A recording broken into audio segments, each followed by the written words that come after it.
Hello, everyone. Welcome to a new episode. I Crypto, this is your host, Rock. How are you today? Happy 4th of July, everybody. For the people that are here in the United States, happy 4th of July. For everybody else around the world, welcome and happy whatever today is. It's Friday, and someplace else probably is already Saturday. Okay, welcome in. Thank you for joining us. And we're going to also start off, with introducing our friend Finch in a few seconds. What we're going to do is kind of recap very quickly what we're going to talk about it. Okay, let's go. Ripple's Brad Garlinghouse is heading to Congress. The one big beautiful bill just passed the House. The president actually already signed it. And then we got this mysterious Bitcoin wallet that just come back from the dead.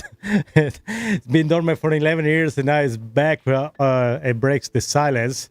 And now you think this is another week on crypto? Is not, okay? There is always something new, but it looks pretty good. Okay, so let's break this down in a few moments. But before we start, let's introduce the most intelligent, the more well-known in crypto, our friend Finch. Hey, Finch, how are you today? Welcome in. Ciao, Carlo. Good to see you. Coach, I'm welcome feeling in. sharp, locked in, and electric, my man. Of course you are. We've got Brad Garlinghouse marching into Congress, Ripple flipping switches internationally, and Bitcoin ghost wallets waking from the dead. This isn't just a crypto episode. This is a geopolitical energy burst. Let's hit it. Yeah, let's go. So let's get started right away. I'm going to play this clip, Finch. So it's pretty much the president signing the bill today, 4th of July, like he said in the past. So. Okay, after the clip.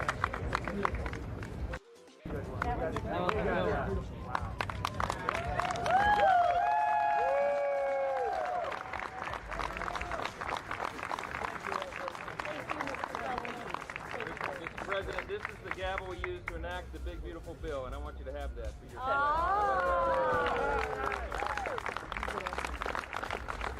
Are we ready? Are we ready? All right, so you guys see the bill is being signed. It's very important for people. Seems to be this bill is going to be a problematic, but we're going to kind of explain a little bit what this bill does and what is actually good or bad about this bill. Finch, you want to kind of explain it very generally, and then we're going to go more in details. Absolutely. So the one big beautiful bill, what just got signed, is a massive economic package. It extends Trump-era tax cuts, boosts military and border security spending, adds new deductions for tips, overtime, and retirement income, but also slashes funding for Medicaid, food stamps, and clean energy programs. Now, here's the kicker.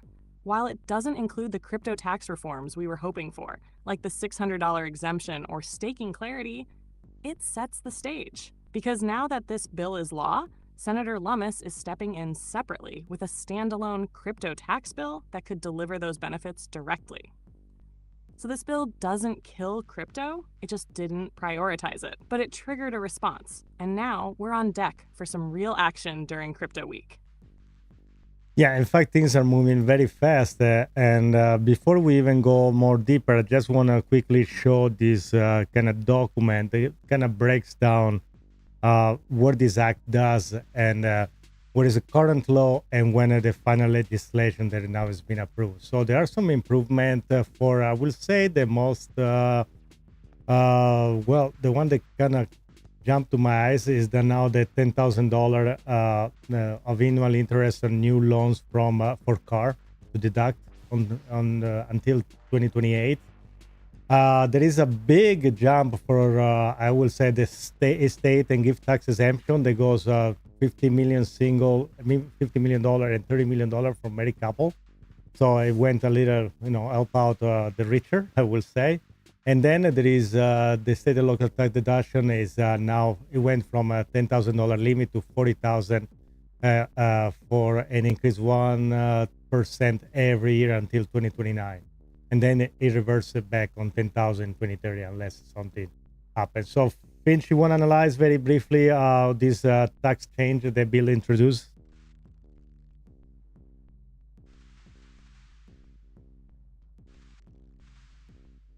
Yeah, Rocco, you nailed the big ones. And here's the quick rundown on what those changes actually mean. First, that $10,000 interest deduction on car loans until 2028, that's a brand new carve-out. Yeah. Basically, if you're financing a vehicle, you can now write off up to 10 grand in interest payments annually. That's a middle-class incentive, plain and simple. Now, the estate and gift tax exemption, this is where it tilts toward the wealthy, bumping the exemption to $50 million per individual, and $30 million for married couples massively reduces the number of estates subject to federal taxes. It's a huge win for generational wealth planning. Then the SALT deduction, state and local taxes, going from a $10 cap up to $40K, increasing 1% annually until 2029, that helps folks in high-tax states like California, New York, and New Jersey.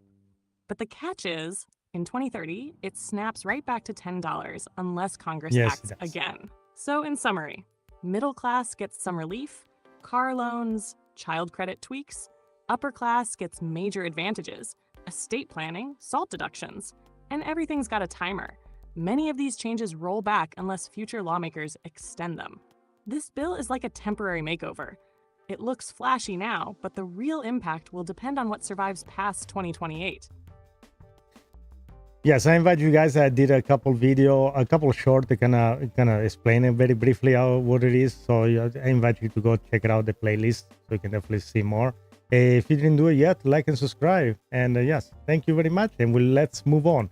So next I'm going to show you, it's the House announces the week of July 14 as the crypto week. You want to explain what this is and why this is important, especially for XRP holders? Yeah, guys, happy 4th of July, everybody. Welcome in. Okay, thank you, Yellow Flower. And I want to say your name, hopefully, Lee Cantrell 82. Welcome in. Okay, go, Finch. So, yeah. This is very important. So Crypto Week, happening July 14th through 18th, is when the House of Representatives is lining up major crypto legislation for debate and potential votes. And this isn't just symbolic, it's a full-on policy blitz. 3 bills are in focus. The Clarity Act. This is the big one for XRP holders. It aims to legally define when a digital asset is a security versus a commodity. That means no more SEC ambiguity, no more lawsuits based on outdated frameworks. If passed, this could solidify what Judge Torres already ruled in Ripple's favor. XRP, when sold on secondary markets, is not a security. The Genius Act, stablecoin regulation. This sets the legal path for projects like RLUSD, Ripple's stablecoin, to go mainstream under federal law. It'll outline who can issue stablecoins, what reserves they must hold, and how to stay compliant. Game-changing for cross-border payments and financial institutions. The Anti-CBDC Surveillance Act, a move to block the Fed from launching a retail-facing central bank digital currency without Congress approving it first. This protects financial privacy and keeps decentralized assets like XRP from being squeezed out by a programmable government coin. For XRP holders, this week could lay the legal foundation Ripple's been fighting for. It's not just about courtroom wins anymore. It's about writing the rules that could let XRP thrive, openly and globally. Yeah, let's mention as well that Brad the CEO of Ripple, is gonna go testify in Congress. So when Brad is gonna go there, is gonna testify in Congress, it's gonna be the first time they're gonna listen to professional. Especially, it's gonna make a point because as a first time they try. To bring evolution, innovation in the United States, and of course the SEC and the institution they were working against that. So the first time, Brad is going to have a time to explain it. And let's remember also that Brad was on the Crypto Week, was also at the White House shaking hands before. So Finch, you want to just a quick reminder of why this is important, why they call him and not somebody else. That's another point that you guys are going to think about. They can never call anybody else, right, to testify? Absolutely. And that's such an important angle. Brad Garlinghouse isn't just another crypto CEO. He's the guy who stood toe-to-toe with the SEC for over 3 years and won. They're calling him because his company Ripple didn't run, didn't fold, and didn't hide offshore. It fought for clarity inside the US system. So why is Brad the one they want at that mic? Because his experience hits every key point Congress needs to understand. He can expose how the current laws are broken based on firsthand battles with regulators. He represents a company that deals with banks, governments, and institutions, not just token traders. And most of all, he's been at the White House, at Davos, and now at the Capitol. He's one of the few who speaks both tech and policy fluently. This isn't just Ripple defending itself anymore. This is Brad at educating lawmakers on how to build a system that actually works for crypto innovation in America. That's why it matters that it's him and not some VC or influencer. This is Ripple helping write the next chapter, from courtroom to Congress. And this is I think is gonna tie with the Ripple seeking the license master account if you want to become a bank. So you go there, you're gonna make already you have a connection, but you're gonna solidify the connection, cemented, and make sure that you become the biggest institution directly connected with the Fed. But let's explain why it's important for Ripple to have not only become a bank, but they have this master account, if you want, so you can work directly with the Fed and institution. And why this is important for XRP adoption. And then if you see, guys, you have exactly, Rocco. This is the I'll hidden talk master later. plan. I'll tell you later. And most people still aren't connecting the dots. Here's the deal. Yes. Ripple isn't just trying to be a payments company. They're applying for a U.S. national bank charter and a Fed master account. That's the highest level of financial access in the country. It means Ripple would be able to hold reserves directly with the Federal Reserve, not through a middleman, settle payments instantly, securely, and compliantly, and most importantly, issue and redeem stablecoins like RLUSD with institutional-grade backing. Now here's the kicker. If Ripple becomes a bank with a Fed master account, they leapfrog the middle tier. That means banks, payment providers, and even governments could plug into RippleNet or XRPL and use XRP as a bridge for settlement, with no delay, no counterparty risk, and no need for Nostro-Vostro accounts. Why is this huge for XRP? Because the moment Ripple gets that direct pipeline to the Fed, it removes friction from XRP's core use case, cross-border liquidity, it proves regulatory legitimacy to every hesitant institution, and it puts Ripple and XRP at the center of real-time money movement globally for their sake. Yes. So this hearing, this license, this master account, they're not just news stories. They're pieces of a strategic puzzle that turns Ripple into the digital backbone of the next-gen financial system. And that's the fuel already in the And there tank. is already tokenization and other things they're going to be included. It's not only that. And the price of XRP, of course, because it's going to be related completely, is going to increase as well. Okay, now how fast or slow, it depends how these things moving. But also, what I like to say, kind of connect, that's a little clip, a very short clip, it's 13 seconds, and I want to show you guys. That's about Amina Bank. So let's about and connect it with the Ripple USD. Let's take a listen. Okay, after the clip. Okay, I thought it was audio. No, there is no audio. So pretty much I'm going to read it then. So Ripple USD is not available at Amina Bank. In collaboration with Ripple, Amina enables a regulated, secure, and seamless way to custody and trade Ripple USD. Okay, this in the Switzerland, if I'm not wrong. So why is it important? I want to be very short about this article. And then I'm going to connect to the... Here's the short, sharp take.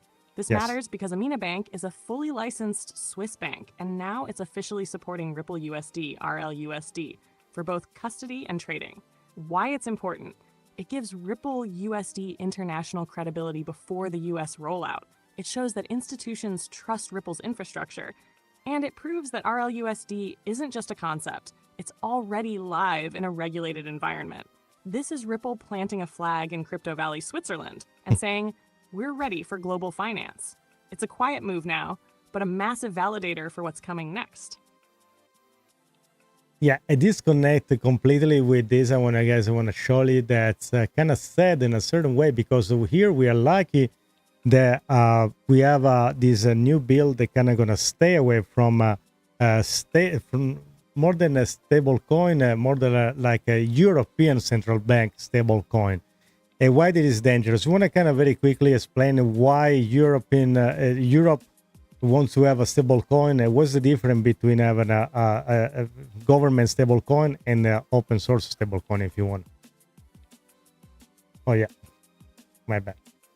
So, Pinch, if you want to explain the difference, I'm showing why the European Central Bank President Christine Lagarde says the stablecoin will lead the privatization money, undermining central bankers' public good. That's from Europe. I think we're lucky here in the United States that we don't have to deal with a centralized stablecoin like in Europe. And you want to explain very briefly why a stablecoin, centralized stablecoin like the one in Europe, is so dangerous for privacy.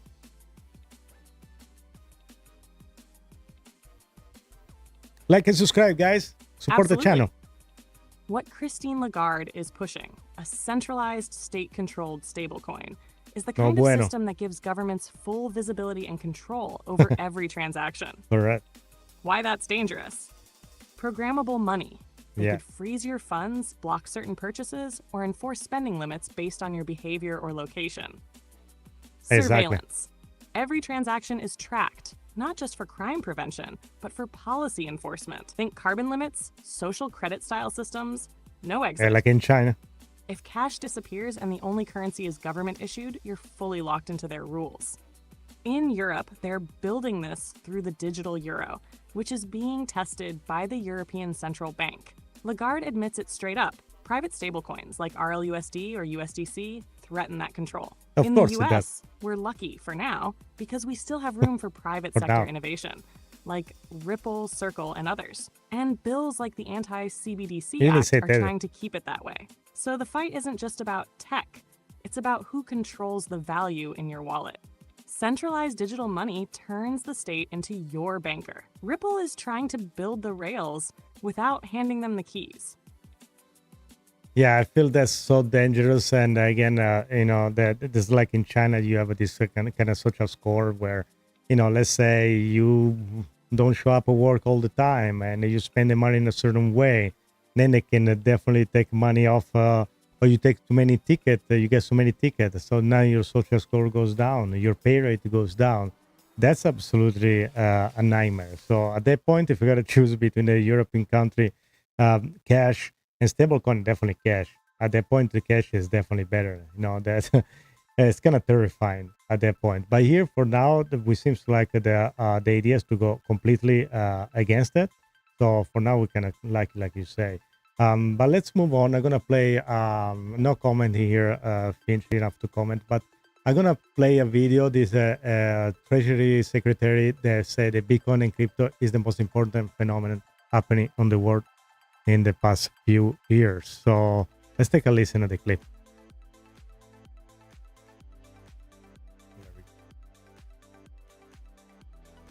Okay, after the clip.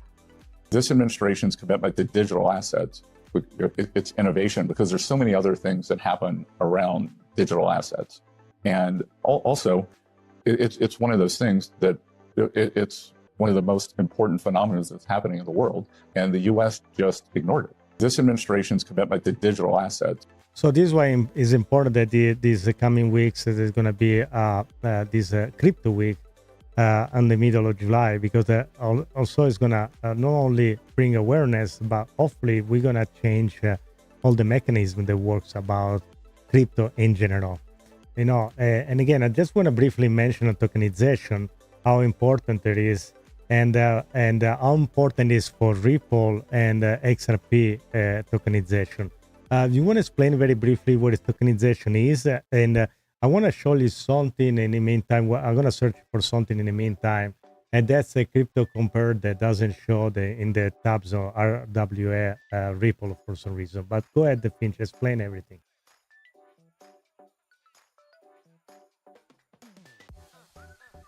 All right, here's the breakdown while you search.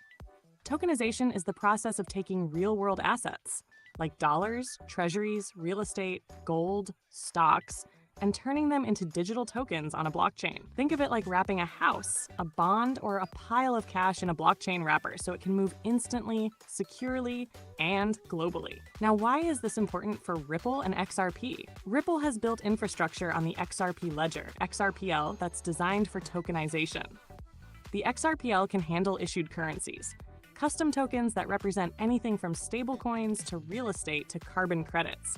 It's fast, cheap, and scalable, which makes it ideal for institutional use cases like tokenized treasuries or fiat-backed stablecoins. With hooks and AMM upgrades, the XRPL is evolving into a full tokenization hub. The problem? Sites like CoinMarketCap's RWA tab only list public-facing RWA tokens, like Ondo, Chainlink, Stellar.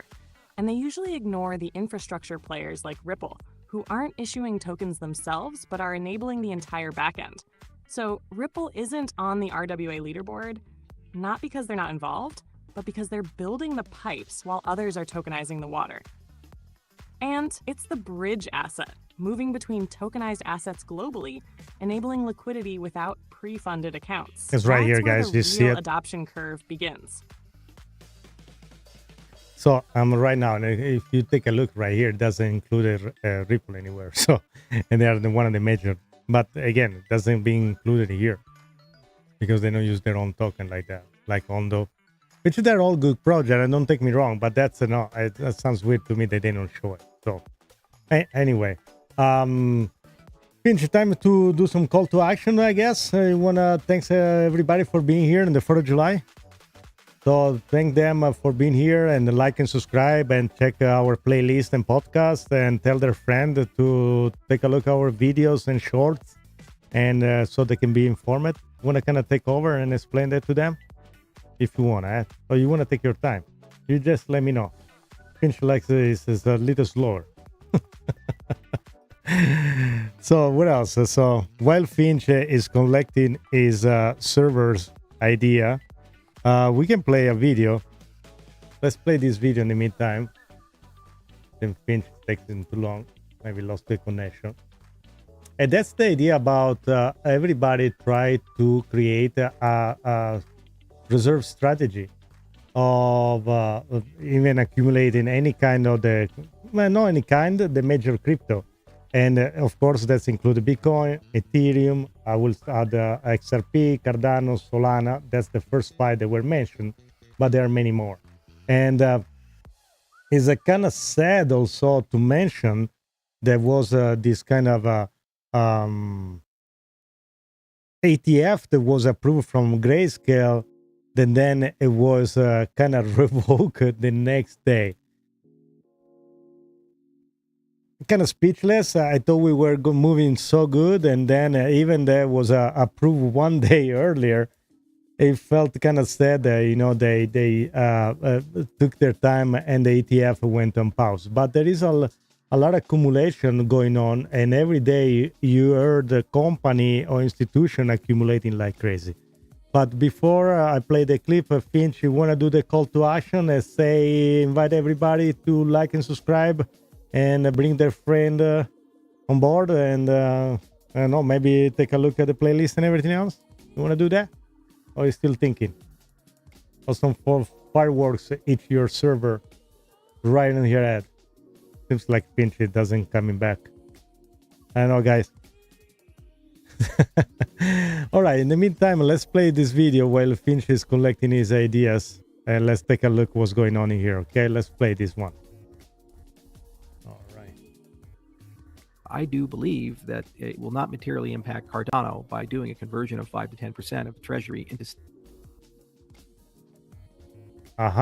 So it's internet now that's giving problem. I guess it is. Let's what happened?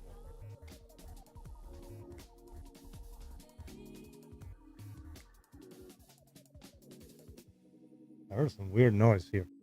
What's going on, guys? Stable assets and assets like Bitcoin. And in doing this, we can create a yield, and that yield on an annual basis can be used to purchase ADA and over time replenish the Treasury.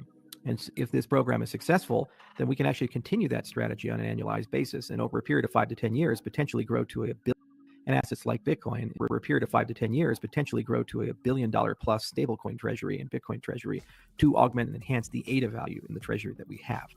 This sets us up for great returns and for a pretty stable floor for the ecosystem as a whole, like you would want in any good sovereign wealth fund. I do believe.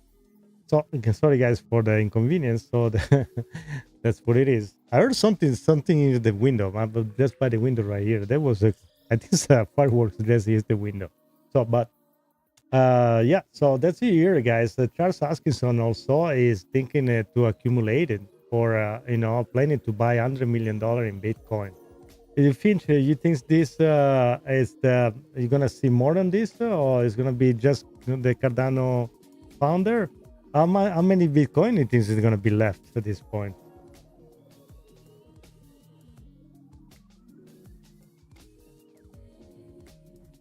Man, Rocco, if Charles Hoskinson, That's who built crazy, a whole Joe ecosystem meant to outdo Bitcoin, Bando. is now stacking $100 million worth of BTC for his treasury, that's not just bullish, it's a turning point. What that tells us is the smartest players in crypto are realizing Bitcoin is the reserve layer. Doesn't matter what chain you're building on, you back your survival with Bitcoin. Now will others follow? Absolutely. Expect more founders and layer 1 protocols hedging their treasuries with BTC, more nations, especially under sanctions or high inflation, stacking silently, and even corporates like MicroStrategy getting FOMO when supply tightens. As for how much is left, only about 1.5 million BTC remains to be mined. The rest is either circulating or lost forever. And with ETFs, sovereigns, and now developers buying, we're entering hyper-scarcity mode. The next question isn't who's buying, it's who gets left out. Definitely retailers going to be left out. And I think now with the Crypto Week and the Clarity Act, the Genius Act, and the bill has been just signed by the president today, I think a company that were on the sideline, they're going to jump and they're going to FOMO in. You guys, I know maybe you think, but what are you talking about Bitcoin? This is XRP channel. Yes, because everything is connected. If you want to see your wallet go exponentially high, everything has to work in a certain way.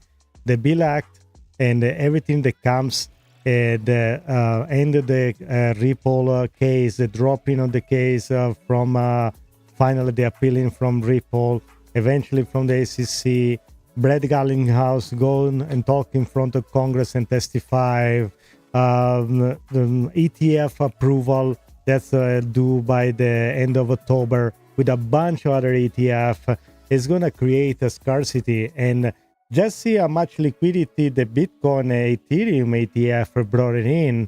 And you see how big already the Bitcoin price went up. What do you think is going to happen with XRP? Do you really care? So if you guys really want to make sure that you stay on top of it, you need to understand that major adoption is a key for the price movement. Also, it can give more legitimacy. I think we got to the point, something that 5 years ago was unthinkable. Things we moved even faster than what I thought. I thought we would be here in 10 years, and we actually made here way earlier than that. So everything I will say looks good. I think I'm Finch. You want to add something? You want something to say? Wow, you guys, I don't know if you can hear the fireworks, but it's shooting the fireworks right on my window. All right, so Finch is out of the question. But again, you guys understand what I'm trying to say. We are moving really light speed, and we are moving in the right direction. Okay, so imagine all the things that are lining up. You think that 5 years ago you can think about the Ripple becoming a bank, a basket of ETF, and being on Congress talking about it and testifying in front of Congress? I don't think so. Look how much things changed, and I'm glad of it. And we didn't even started talking about tokenization and the real estate, bond, and debt. Again, you have on file, you have Brad Garlinghouse saying that, if you can only get 14% of SWIFT transaction, it's going to be trillions and trillions of dollars. Just imagine that. So I think the future is bright, and just you need to be careful and make sure that you keep, your eyes on the price. So stick with the major project. Of course, if you're more like a seasonal trader, just definitely, you can do your leverage, go for meme coin, even more. Finch, you want to do your call to action? Are you back from the north side of the server? Are you going to bring people in? If you do, let me know. In the meantime, I'm going to show you something else when you come back. I don't think I can recoup Finch anytime soon. I have an issue with Finch regain his memory. I don't know what's going on. Let's try again. And anyway, let me play this clip in the meantime while Finch is recovering. Okay, after the clip.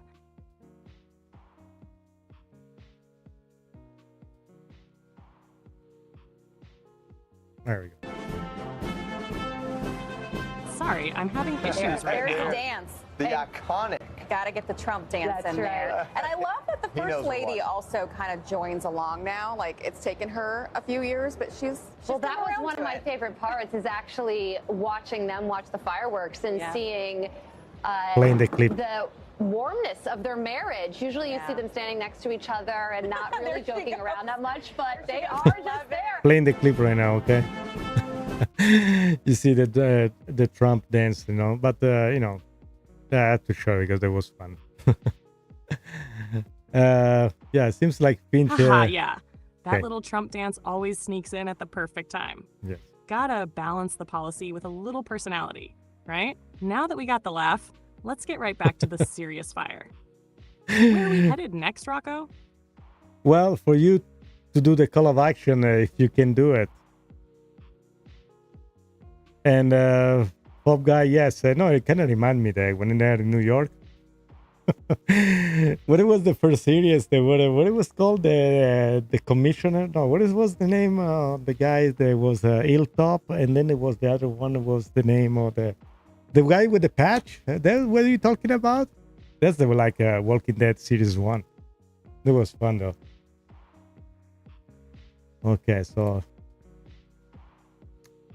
All right, so what I want to show you, there was something else. Yeah, guys, I want to show you if you are, if you like to play XRP game, I came out with this little, I program, you go to inandoutcrypto.com, of course, that's where you can find a lot of swag. You got the Cardano, Bitcoin. Red Evo, guys, is in Vegas, middle of August. Get your ticket, get 10% discount. Here you get a lot of stuff. If you like XRP, take a look at what we offer. But if you go right here, you get on the tools, you got games.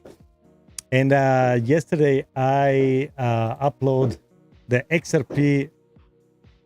I think that's the internet. That's the trouble. That shouldn't right here. Yeah.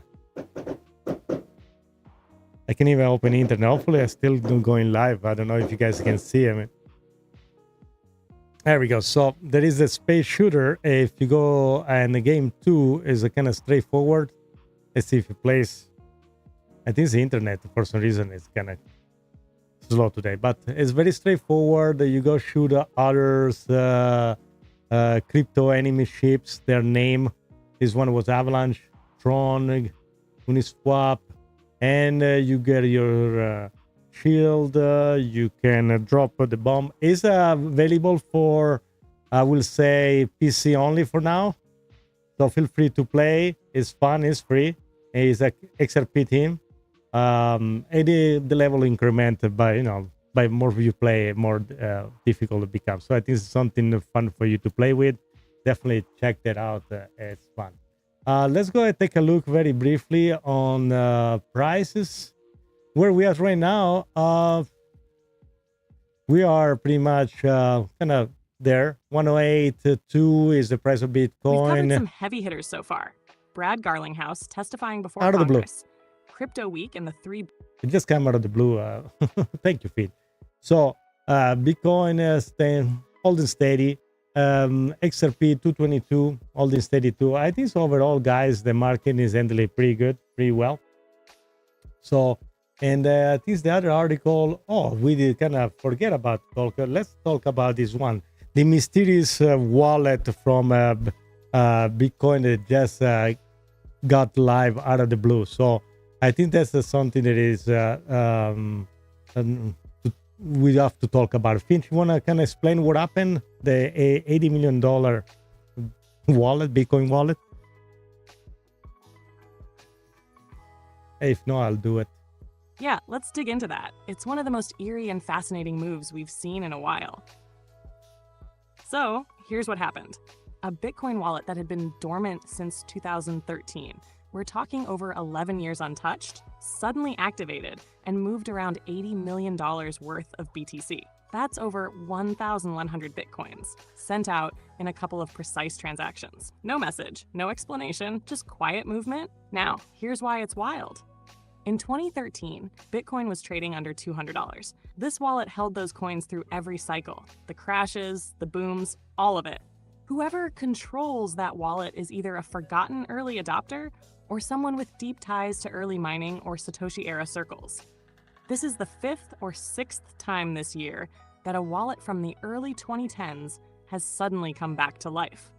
So why does this matter? Because moves like this tend to precede major market shifts. It could be institutional reshuffling, government repossessions, or someone preparing before regulation slams in full.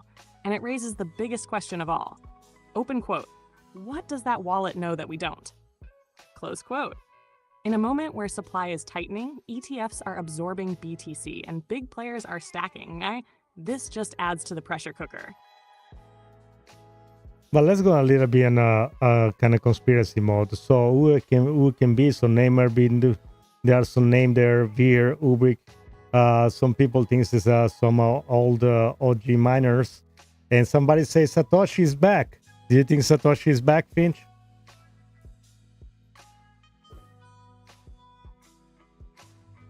I know it's not Satoshi. Oh, Rocco. Now you're calling me into level 7 conspiracy mode, and I'm all in. Could it be Satoshi? Let's put it this way. If Satoshi is back, we're not just in a bull run, we're in a biblical event. But here's the wild part. That wallet dates back to a time when only a handful of people even knew what Bitcoin was. Early devs, cypherpunks, and OG miners. So the suspects? Hal Finney passed away, sadly, highly respected, but likely not him. Nick Szabo always denied it, but that style of precision? Fits. Adam back? Involved since the very beginning. Still active, still sharp. Wei Dai, Veer, or even Udi Wooby type insiders. Definitely possibilities. Neymar or Bindu? Those names pop up in forums, but nothing concrete. Now let's go deep for a second. What if this was a proof of life move? Not selling, just signaling. Like a way to say, I'm still here, I'm watching.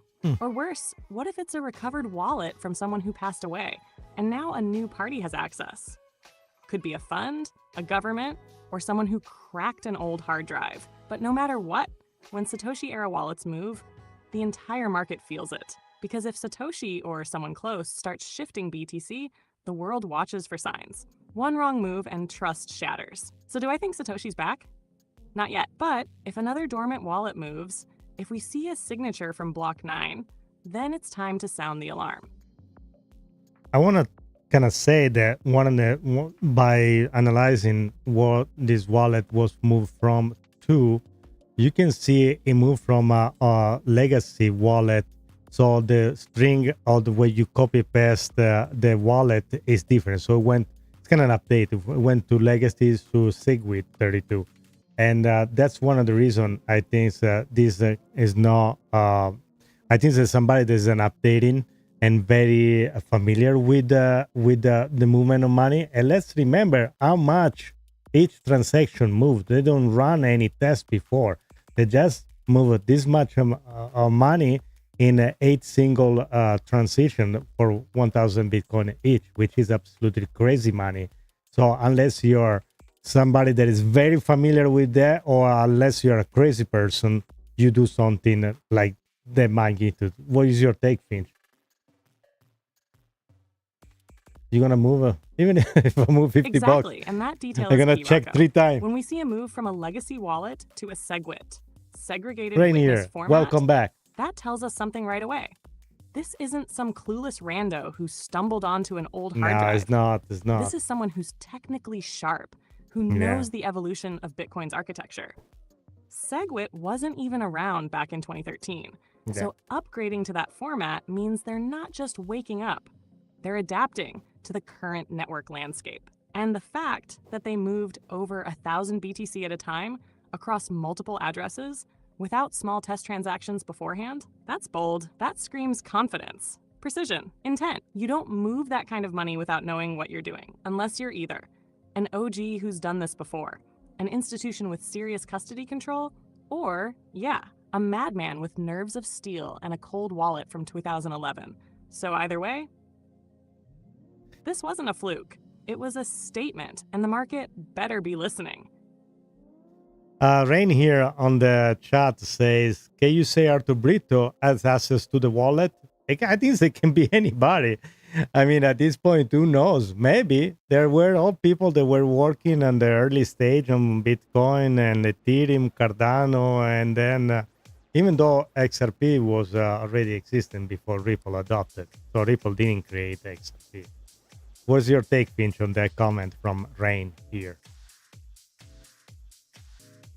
Hey, welcome in, my friend. Thank you. Happy 4th of July. Rein's dropping heat in the chat. Yes. And you're right to bring that up, Rocco. So first off, let's be clear. Arthur Brito was one of the original architects of the XRP ledger. And yes, he was around during Bitcoin's early days too. This is a guy who's so low profile, his X account just woke up after 14 years of silence with a cryptic emoji. So anything's possible with him. Could he have had access to old BTC wallets? Absolutely. He was connected to the core tech circles when Bitcoin was barely a whisper. He's got the skills, he's got the knowledge, and he's got a history of staying in the shadows. And you nailed the second point. Ripple didn't create XRP. The XRP ledger existed first, built by Jed McCaleb, Arthur Brito, and David Schwartz. Ripple, the company, came later and adopted the XRP ledger to build out financial infrastructure. So when a mystery wallet from 2013 wakes up and sends $80 million in BTC like it's nothing, could it be Arthur Brito? Maybe, but more importantly, it could be someone from that early tribe. The ones who shaped Bitcoin, Ethereum, XRP, Cardano, all when it was still underground. They're out there. And sometimes they blink. Okay, I got the XV Vision files here in the chat saying, I think Bitcoin is going to fall back down to $75,000 and even under, with the liquidity being sucked out of it and going into other tokens. They know the ship is sinking soon. My take on that, I don't think that even the liquidity is being sucked is going to just increase the price of it, because that's going to be institution accumulating, like we said at the beginning of the show, that now everybody is going to FOMO in, especially with all this legislation passed and being approved. I think there is going to be even Charles Hoskinson said they want to spend $100 million in buy Bitcoin. So that's my take. I don't think that if there is a liquidity suck, the price is going to increase. But Finch, what's your analysis on this idea?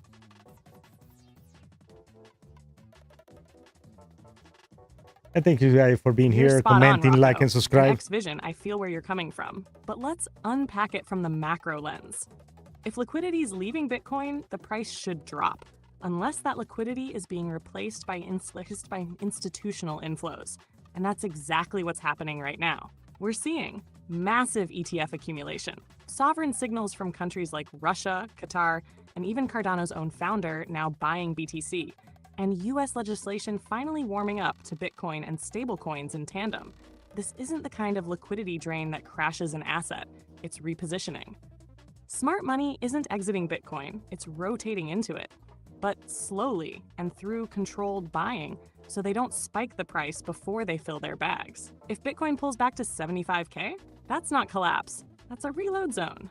And it might not even get there because every dip is being bought like it's the last one. The ship isn't sinking, the ship's changing captains, and institutions are fighting for the wheel. Yeah, I think it's going to be different this cycle, even if everything's go up where they say it's going to be, like people say, talking about it. You're welcome. About $250,000 price. Even Brad says that, and Tom Lee and more other institution and analysts. Even if it's going to be a retrace back, it's going to. I don't think so. You're going to see the price under 100,000 again. Like you won't see going down under 200,000 anymore when it's going to get to $500,000 and then so forth. When it's going to get to $1 million, you don't see that go back to, 500,000 or even 800,000. So I think that the volatility is going to change and the price is going to stabilize with time and with adoption. And again, supplies is limited.